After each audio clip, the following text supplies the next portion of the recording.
एहतसाब अदालत ने पैरागॉन हाउसिंग स्कैंडल में ख्वाजा बरदरान को मजीद 7 दिन के लिए नैब की तहवील में दे दिया।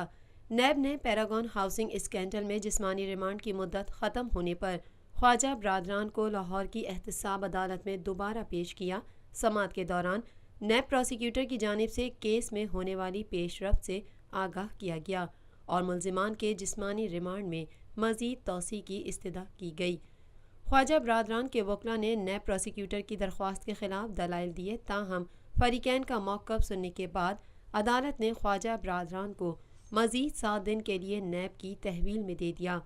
फाजिल जज ने नैब हुक्काम को हिदायत की कि ख्वाजा बरदरान को 2 फरवरी को दोबारा पेश किया जाए। वाज़ेह रहे 11 दिसंबर को लाहौर हाई कोर्ट ने मुस्लिम लीग नून के रहनुमाओं ख्वाजा साद रफ़ीक और उनके भाई सलमान रफ़ीक की अबूरी ज़मानत खारिज कर दी थी, जिसके बाद कौमी एहतसाब ब्यूरो ने दोनों भाइयों को हिरासत में ले लिया था।